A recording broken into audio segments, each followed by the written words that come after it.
kalau tuan-tuan orang tu tak berapa solat, tak jaga, dia tersesat dan tersilap, dia buang tak mudah ataupun tak jumpa jalan pula, biasanya akan geng Tuhan Harun, Ayah P, Syiah dan ajaran-ajaran sesat yang lain. Tuan-tuan nampak tak kenapa Rasulullah singkat tirai? Dia baiki tuan-tuan bab sosial, cegah gejala sosial, baiki hubungan sosial. Kita cerita kampung je lah tuan-tuan. Tuan-tuan kenal tak Irma Hasmi tuan-tuan, pengacara TV Hijrah? Assalamualaikum. Kenal? Dia dulu tuan-tuan membuat turning point penghijrahan. Alhamdulillah. Dulunya tuan-tuan di free hair, tak pakai tudung, seksi boleh tahan. Rupanya tuan-tuan turning point dia tuan-tuan pergi umrah. Saya telefon nak buat program, pergi umrah. Lepas tu telefon tak lama lagi, umrah lagi.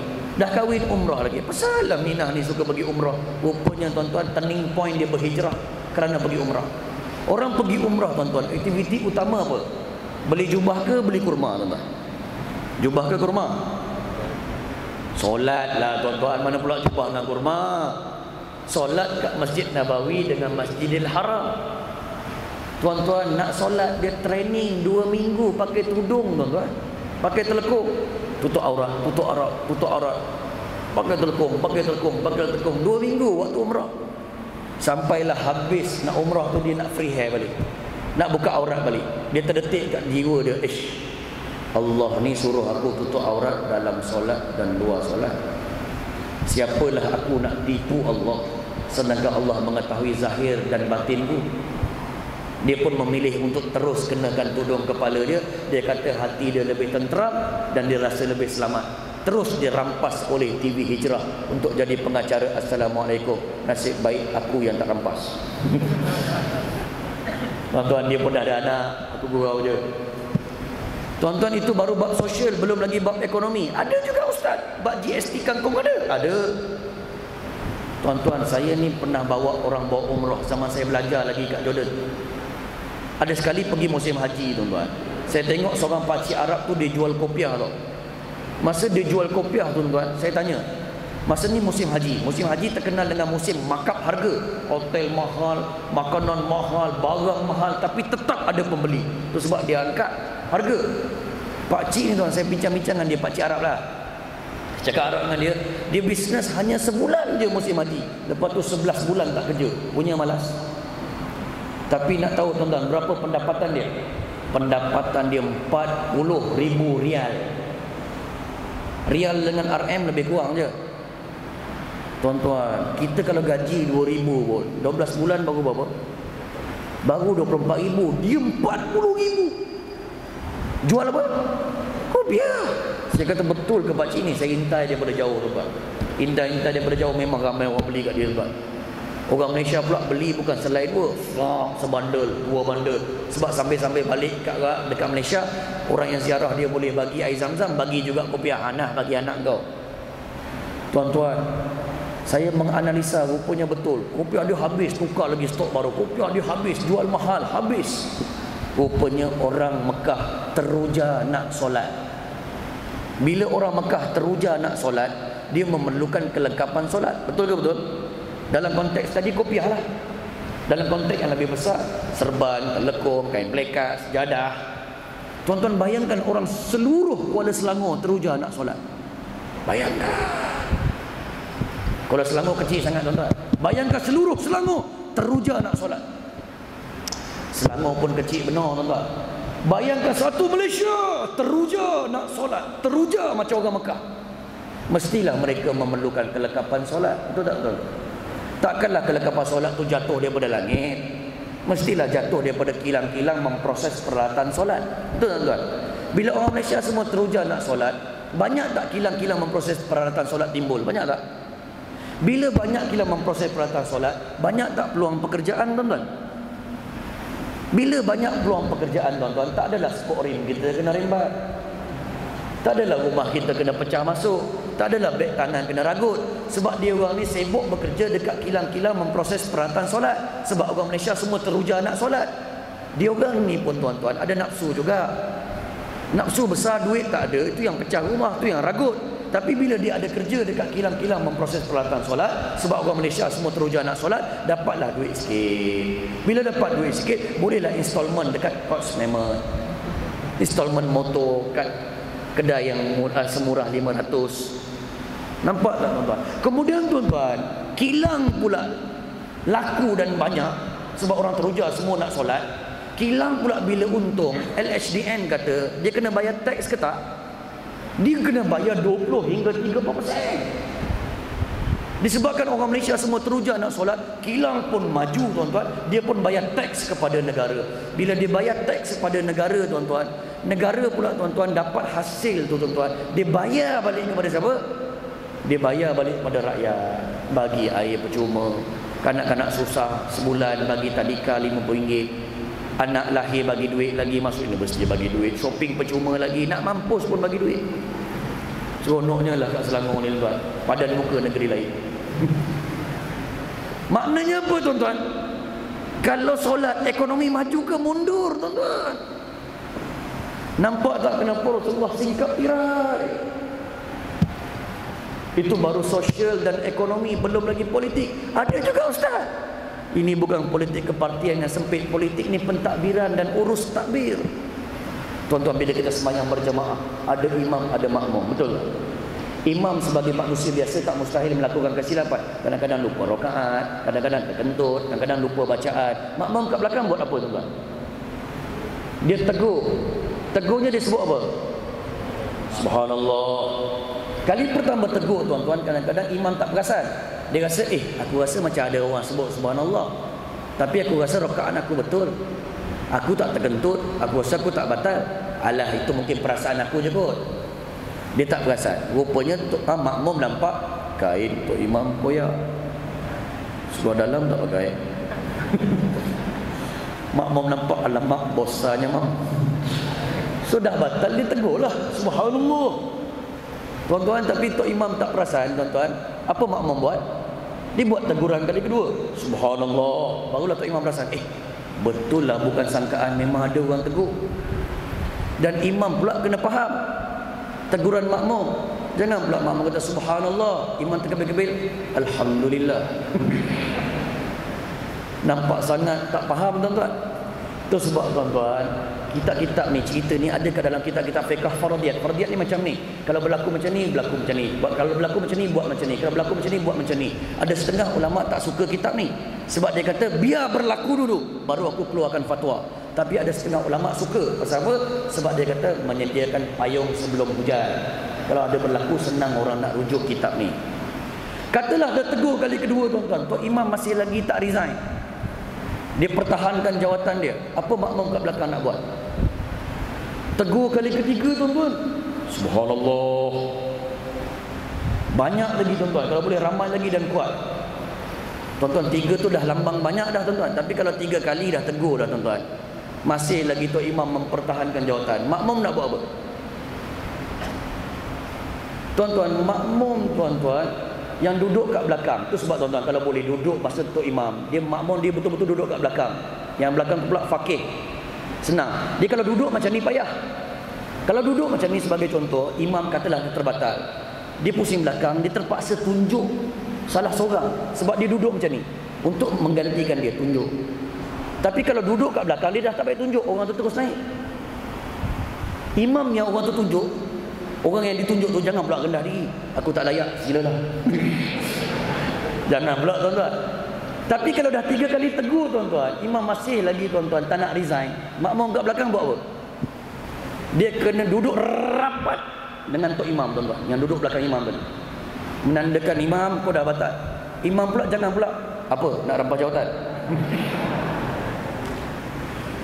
Tuan-tuan, tapi kalau dah duduk sebelah, Tok Imam masih tak gerti bahasa lagi tuan-tuan, nak tak nak juga resign juga, tak tahulah imam apa tuan-tuan, imam saluran 1 agaknya, imam KRU dengan RTM agaknya, KRU kumpulan rambut uban, RTM rehat tunggu mati. Dah duduk sebelah pun tak gerti bahasa, makmum nak buat apa? Tumbuk kasar sangat tuan-tuan, dia kena sending tuan-tuan gini. Maknanya by hook by crook imam dah batal, kena ganti. Tuan-tuan, bukankah ini amalan tegur menegur di antara orang yang berada di atas dengan orang yang berada kat bawah dalam organisasi? Di antara pemimpin dengan rakyat? Tuan-tuan, sebagai seorang pemimpin, tak mustahil dia melakukan kesilapan sebab dia pun manusia biasa, betul tak? Omar Al-Khattab, tuan-tuan, confirm syurga, confirm. Tapi Omar pun bila naik pentadbiran, dia kata apa? Inni qad wulitu alaikum walastu bi khairikum fa in ahsantum fa'inuni wa in asatum faqawwimuni. Aku telah dilantik di kalangan kamu, aku bukan yang terbaik, Omar kata. Tapi kalau aku buat baik, sila bantu. Kalau aku buat jahat, tegur aku. Seorang tuan-tuan bangun dengan pedang. Wahai Omar, kalau kau lakukan kesilapan, pedang ini akan meluruskan kamu. Omar kata apa? Alhamdulillah ada orang nak tegur aku. Tu Omar, tuan-tuan. Tak ada pula Omar kata, siapa yang tegur aku tu, catat nama dia, transferkan dia kat tempat kerja lain. ISA kan ke? Tak ada, tuan-tuan. Ini kita, tuan-tuan, kadang-kadang baru jadi AJK je. Orang tegur sikit 3 bulan tak datang masjid. Alah, tak boleh kena tegur, tuan-tuan. Siapa engkau berbanding Omar Al-Khattab? Tuan-tuan, tapi bila dah tegur, subhanallah, maknanya ikut saluran. Bincang dulu meja bulat, tegur cara baik. Jangan main demo terus saja. Tapi kali pertama, tuan-tuan, kadang-kadang pemimpin tak sedar. Aku rasa itu aduan terpencil je kot. Aku buat betul, aku tak buat zalim, aku buat betul. Rakyat buat apa? Ingatkan lagi. Subhanallah. Maknanya apa? Buat meja bulat, buat rundingan, jumpa, hantar memorandum. Lebih serius. Tapi kalau 2 kali dah tegur, tuan-tuan, masih lagi tidak faham. Bahkan bila rakyat sebut sebagai contoh, subhanallah, janganlah respon alhamdulillah kan. Sebagai contoh, rakyat kata, bagilah murah sikit barang. Janganlah tuan-tuan jadi bagi GST pula, kangkung je yang turun. Contoh, dia kena fahamlah message. Subhanallah, janganlah jawab alhamdulillah. Tapi kalau dah 2 kali tegur, tuan-tuan, masih lagi mempertahankan, rakyat buat apa? Subhanallah, lebih banyak lagi tegur. Ramai lagi yang menyuarakan. 3 tu dah lambang banyak. Tapi kalau dah 3 kali tegur, tuan-tuan, masih lagi buat kezaliman, buat jahat, tak buat lagi betul, apa orang bawah buat? Rapat umum. Tapi tidak bersenjata lah, tuan-tuan. Nanti kalau bersenjata, buruh pula namanya. Apa ke, tuan-tuan, buruhnya, tuan-tuan, kalau dah berhimpun sambil duduk, bawa garam dengan air mineral. Tuan-tuan faham tak faham ni?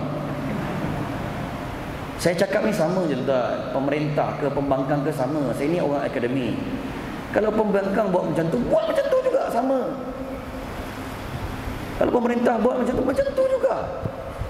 Sebab ini kitab fiqh yang ajar. Tapi kalau dah secara aman pun ramai-ramai dah tunjukkan ini tak betul, masih lagi, tuan-tuan, buat benda yang sama juga. Nak buat macam mana? Singkirkan 5 tahun sekali. Tak payah nak PRK kecil lah, tak payahlah tunjuk punggung depan rumah orang lah. Buat fi'i, tuan-tuan. Rasulullah tengok sedih, tuan-tuan.